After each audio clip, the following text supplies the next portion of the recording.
What's up guys, and welcome back to another episode of the Alolan DataDex with me, TheOneIntegral. In our second episode covering Generation 7, we are going to be looking at the Fire-type final evolution of Litten, and that is of course Incineroar. Now, along with this episode, the Decidueye episode and the Primarina episode, I'm asking you guys to vote on which Pokemon you'd like to see covered after these three, and it's going to be a choice between the different forms of Lycanroc, either midday Lycanroc or midnight Lycanroc. So if you could now drop, in the comment section below, just drop down midday or midnight, and whichever one wins across the three episodes, I'll be covering shortly after I finish up these three. But for now, let's just jump in and have a look at Incineroar. So, Incineroar is number 727 in the National Pokédex. That's some nice symmetry there, I'm quite liking that, and is the first Fire Dark starter Pokemon. It's the heal Pokemon as well in relation to the fact that it's based on a heal wrestler, and moving further on, looking at dimensions, it stands at 5 foot 11 inches tall, or 1.8 meters tall, so it's fairly tall I suppose, and it weighs 183.0 pounds or 83 kilograms. In terms of breeding and egg group wise, it's in the field egg group only, and like the rest of the starters over all these generations, the male-female split is 87.5% male, 12.5% female. Looking at its evolution chain, you can see that Litten evolves into Torracat starting at level 17, and then Torracat evolves further on into Incineroar at level 34, much the same as the rest of the starter Pokemon of Generation 7. And then if we look at the base stats of Incineroar, you can see them here. Its highest base stat is attack at 115, which isn't too surprising, and then moving further down, its next one is actually health points at 95, and even further we have both defenses at 90, special attack at 80, and then finally speed, like most of the starters in Generation 7 at least, at 60. So fairly slow Pokemon, but it has a very high attack stat, and it has decent defenses. It's not like lacking in a certain defense, it's not like really weak to special moves for example, and its special attack is still pretty decent as well. Not that I'm going to be looking at any special sort of movesets for it in this video, but it could crop up at some point, who knows exactly. Then, moving on and looking at its abilities, obviously it gets Blaze, which is the default ability for Fire-type starter Pokemon, which powers up the Fire-type moves when it's at low health. And it has Hidden ability, which of course is not available right now, but might be available in the future, hopefully not too far along the road, who knows exactly. And that hidden ability is Intimidate, which lowers the opposing Pokemon's attack stat when it comes into battle, which will be pretty good for use with Incineroar when it is released. So all the sets later on will be listed with Intimidate, but you will have to use Blaze until of course that is available. Moving on further then, we have a look at the typing for Incineroar. Of course it's Fire Dark as I mentioned, which means it resists 6 other types, which are Grass, Fire, Ghost, Ice, Dark and Steel. It's weak to only 4, which are Water, Fighting, Rock and Ground, and it's immune to the Psychic type thanks to its part Dark typing. And then takes neutral from the other 7 types, of course, is a Normal, Electric, Flying, Poison, Bug, Dragon and Fairy. So, in terms of the typing, it's not bad typing as such, Grass, Fire, Ghost, Ice, Dark, Steel, it's pretty decent, it resists those 6 there. In terms of the weaknesses, they are fairly common though. Water, of course, Fighting as well, Close Combat isn't going to be your best friend, and of course Rock and Ground with Earthquake and Stone Edge, pretty common moves you see every now and again in the competitive scene, so it's not an amazing typing, but it's pretty decent. And of course the Psychic type immunity allows you to have the possibility to switch in if you can predict a Psychic type move. So then we move on to the moves that you might want to be using on Incineroar. There are quite a few, so we're just going to go through them all, list the possibilities, and then we'll break it down when we get to the competitive sets. First up, when Torracat evolves into Incineroar, whatever level it evolves at, it will learn Darkest Lariat. Now there are some bugs apparently with this in the current releases of Pokemon Sun and Moon, so do be careful. You can always learn it via heart scale if you need to, but Darkest Lariat is an 85 base power Dark type move, so you get Stab on it, and it's not the most powerful move, but the good thing about it is that it ignores any changes to the target stats. So if they used Iron Defense 3 times, you don't care about that, you just deal normal damage to them. So it's pretty good in those sort of situations, so it's a decent Dark type move to have. There could be better ones to use, but Darkest Lariat being Incineroar's signature move is definitely worth mentioning. Then, level up wise, at level 55 it learns Flare Blitz, which is its most powerful Fire-type move, because of course Flare Blitz does, it's 120 base power to start off. It does do recoil however, but it's the most powerful one you're going to get, and of course it is physical, in terms of physical Fire-type moves, it's the most powerful one you're going to get, so it's definitely one to think about. Adding on to this, we also have Outrage at level 60. Who would have known Outrage? Dragon type move, also base 120 power. It's a 3-turn move, and you get confused at the end, 2 or 3 turns, and you get confused at the end. So obviously there's a downside to using it, but you could make some good use out of it to have it as a backup in case, for example, a Dragon type switches in, and you can surprise them, with your Outrage. And then finally for level ups, we also have a level 66 Cross Chop, which is a fighting type move. I think Game Freak might have wanted them to say fire fighting type, guys. But we have a Cross Chop with base power of 100, so not as powerful as the previous moves, and it also only has an accuracy of 80%, so it's not the most powerful in the world, but if you desperately need a fighting type move on your team, or on your Incineroar, it's definitely one to think about using. Moving then to TMs, first we have TM08 Bulk Up, which increases both your physical attack and your physical defense stats, so increases your offensive capabilities, and of course gives you a bit more bulk if you're going for sort of a bulk up set, basically, as we'll look at later on. Then it learns Earthquake, or can learn Earthquake with TM26, which is base 100 power ground type move. It's a move that's very common, as I mentioned earlier, so it's definitely one you could think about using. Then we have TM28 Leech Life, which of course has been boosted in Generation 7 to 80 base power. It's quite a high base power, even if it doesn't get stab on it, and of course you do regenerate a bit of health points from it if of course you get a decent hit off. So it's, again, definitely one you could think about using. Then we have an alternative fire type move if you don't want to use Flare Blitz and take the recoil. At TM43 we have Flame Charge. Now the reason you might want to use this instead is also it provides you with a speed boost, and because Incineroar's speed stat isn't the most stellar in the world, it could be used to sort of patch up that section of its base stats, and sort of give you a little boost as you start attacking, ramping up, getting faster. It is only base power 50 though, so you are sacrificing a lot of damage for it, so it's really a 50-50 on whether you want to pick that up over Flare Blitz. Then we have another Dark type move in TM59 Brutal Swing, a new move for Generation 7. It's only 60 base power, so it's not the best. Obviously, Darkest Lariat does do more damage, but the thing about Brutal Swing is that it's sort of an area of effect move, so it does damage to all adjacent Pokemon, so you definitely, if you're thinking about maybe using it in a VGC environment or a doubles battle environment, you could think about using it in that way. If you wanted to, of course, not saying you have to. It's just an alternative Dark type move there.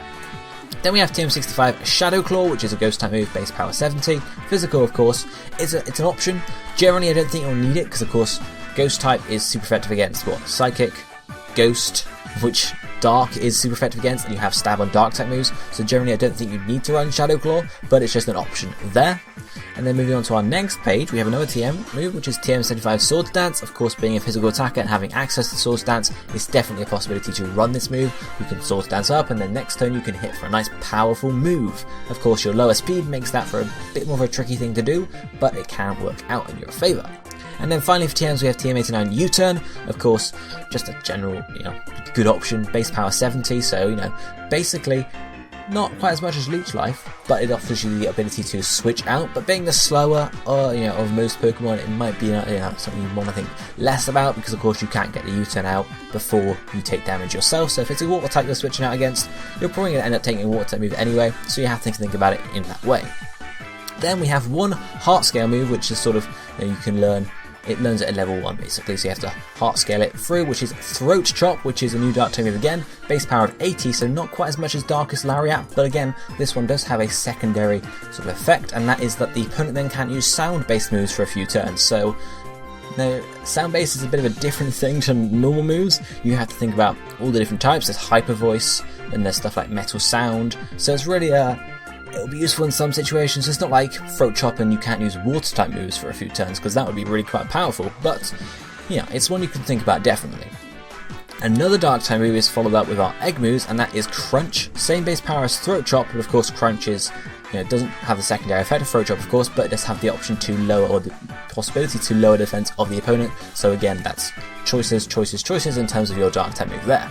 One final move here is again an Egg move, and that is Fake Out. So yes, okay, you're not the fastest, but if you're on Fake Out, you can definitely get one attack off at the first turn you're in battle, and you get to flinch the opponent, of course, unless in a focus. So it could work out pretty well in that favour. You could run Fake Out on U-Turn and Fake Out, U-Turn, Fake Out, U-Turn, get some good damage off, and it might work out well for you there. But then if we move on to the competitive sets for Incineroar, we have two sets coming up here. The first one being more of a defensive one, and the second one being more just offensive generally. So the first one we have, in terms of moveset, we have U-Turn or Will-O-Wisp or Toxic, and then in the second slot we have Will-O-Wisp or Flare Blitz, depending on what you've gone for already. Then we have Cross Chop or Toxic then, and then finally Darkest Lariat. Ability is Intimidate if you have it, if not, just go for Blaze. And then Nature is an impish one to increase your physical defense while lowering your special attack, because that's not being used. The held item here, Gone for Leftovers because of course it just gives you some generic health point restoration, but you could go for possibly a few different things, maybe a berry to lower super effective attacks taken, so water and fighting for example, as well as ground. A few different options there. And then finally the EVs, maximum health points in 255, and then 244 in defense to give you some decent bulk there, and then 14 in speed just to give you a trickling of a few more stats there. So what is this set all about? As I mentioned, it is defensive, as you can tell by most of the move choices, but there's a few different ways you can do it. So say you run U-turn in the first slot, then you have the choice of saying, okay, well, I could run Flare Blitz for a nice offensive move, or I could say Will-O-Wisp because I need something to build up my defenses. And then secondly, you could say I can run Cross Chop or Toxic. You have Darkest Lariat in the bottom for having an attacking move. It's just whether or not you want another option for coverage. So it's whether you're not really you needed a defensive tank, or whether you have sort of like, you could go either way. You could have a mixed defensive and offensive Pokemon. If you're going full defensive, it's probably a good idea to say U-turn, Will-O-Wisp, Toxic, Darkest Lariat. Probably a good idea there. If you're going a mixture, you could say, okay, I'm going to run U-turn, I'll run Will-O-Wisp, and then I'll run Cross Chop and Darkest Lariat, or say U-turn, Flare Blitz, Will-O-Wisp, Darkest Lariat. Or a few different combinations of that. Because generally the way you want to do it is you want to burn the opponent if they're a physical attacker, of course, because you have an Impulse Nature, which increases your physical defense, you have EVs in physical defense, and you have 90 base physical defense as well, which is pretty decent. So if you build it up like that, Will-O-Wisp the opponent, burn them down, they're going to do half damage to their physical attacks, which means that you're pretty well set off. You're not going to take too much damage from those physical attacks. In terms of special attacks, that's just a different thing altogether. You don't really want to, if you're using this set, you might not want to have, leave your Incineroar out against special attackers, especially if they're water types. But the other option, of course, is if we go more offensive or mixed at all, you could go U-turn, Will-O-Wisp, Cross Chop and Darkest Lariat, a mixture of whatever moves and stuff like that. You could just use Will-O-Wisp or Toxic as just I'll throw it out, it's going to do damage in the background, but then I'm going to U-turn out and come back in later on. Darkest Lariat will hit any Pokemon because no Pokemon is immune to Dark type moves, which is quite nice. Of course, running Cross Chop on its own would not work because Ghost types are out there. Running Flare Blitz, again, would work. Nothing is immune to fire, but there are a lot of things that resist it, so Darkest Lariat might be better. And if you add on the possibility that it ignores any stat changes, you could be a tank killer basically. So if something's set up on you with nice defensive and special defensive boost, you can just come in, Darkest Lariat your way out of that, and sort of, kill the tanks. But how would you want to use this? Well, I've sort of explained already. Go in, depending on the type of set you're using for here, you could burn if it's a physical attacker, Toxic if it's a special attacker, maybe U-turn for the second turn, predicting a switch, or U-turn maybe even immediately. Or the other option here, you could run Bulk Up on this set too, because you could combine it up, so you have U-turn, Will-O-Wisp, Bulk Up, Darkest Lariat, so you can Will-O-Wisp them, and you can Bulk Up even more. Your defenses can get higher and higher and higher, so they're forced to switch out, give you another turn to do whatever you want, and then you can Darkest Lariat on them and unleash your full force. So there are a few different ways to run a defensive set for Incineroar, and of course as the competitive scene sort of progresses for Sun and Moon, we'll see how that sort of settles down. But we then move on to the second set, which is more of a full out offensive, which I'm sure a lot of you will want to be doing with Incineroar because it hits decently hard. It's just not the fastest Pokemon. So in terms of the moveset here, we have Flare Blitz, Darkest Lariat, U-turn and Cross Chop. Ability is Intimidate, or of course Blaze if you haven't got it. Nature is an Adamant one. You could run Jolly, but generally the lower speed is going to hinder you a bit, so you can just go for Adamant and try and survive a hit or two. Held item wise, you can go for a Choice Band here, because of course we have 4 offensive moves, so Choice Band is just going to power up whatever you use first, and you can just hit and hit and hit and hit. Or the other option is a Z Crystal, because you could use a Z Crystal here. The other one, you could like Life Orb, Z Crystals again, another possibility. You could use your Incendium Z to get Incineroar's Signature Z move off, possibly, or you could give it a Firium Z. Do some decent damage with a Flare Blitz powered up. There are a few different options here, and again, as I mentioned in the Decidueye video, depends how Z Crystals end up being used competitively and whether or not it'd be worth it, basically. Finally, with EVs, we have maximum attack because we want to do as much damage as possible, but then we're sort of splitting the rest between health points and speed because we want to have some decent speed. We don't want to do so much to give it a jolly nature to sacrifice our physical attack, but again, we don't need a huge amount of health points because we're not really going for a bulky set. So speed, you can get some for speed, but you do want to survive some attacks, so you want to throw some health points regardless. So looking at this a bit more deeply, Flare Blitz is obviously your physical fire type stab. As with Darkest Lariat, that's there, and of course if you're using Incendium Z, you want to have that move. U-turn could be switched out for Fake Out if you really want, to give you a free turn to do whatever you want, well, not sorry, do whatever you want, but get some damage off of a Fake Out and initially just do some damage. Trouble with that is if you're then running a Choice Band, you can't then use Fake Out again, so you would have to be using a Z Crystal or a Life Orb or something if you were going to run Fake Out over U-turn. The idea of Choice Band U-turn is so you can come in, be like, okay, I'm going to predict a switch, so I'm going to get a free Choice Banded U-turn off and come out of battle. That's the reason you want to do that there. So again, there are a few different ways to run that. But generally, yeah, Choice Band set is a Choice Band set. You switch in, you start attacking, and then once it's a bad situation for you, you switch out, or of course if you just want to die, you just stay in battle and keep attacking. Or as I mentioned, you can predict with your U-turn and just get a free Choice Banded U-turn off if they switch, and then keep on doing that, you know, a couple of times throughout the battle, getting little chips in here and there, and eventually you wear the opponent down until of course you can then finish them off. And of course, depending on what point in the battle you are in, so say you've had half the battle gone already, you've taken out their main speed threats, so the only things they have left is tanks and maybe another mid-speed attacker. Send in your Incineroar. You know, he's not the fastest, but if you've taken out the speed threats to begin with, and there's no huge priority threats on the enemy team, you can then just go in, Choice Band your way through the enemy team. So there are a few different ways to run Incineroar, as I mentioned a few times. As we get through the Sun and Moon competitive scene, things will develop and we'll see what works best for Incineroar. It might not be OU, I don't expect it to be OU, but it could have a nice place in a few of the, maybe U to UU or RU. We'll see how it all settles out there. But this is going to be it for me for this episode of the DataDex. So if you enjoyed the video, be sure to hit the like button and vote for your choice of Lycanroc form, either midday or midnight. Let me know down below. And we'll see which gets covered in episode 4. But this is going to be it for today, so I shall see you next time. Thank you for watching. Goodbye, my friends.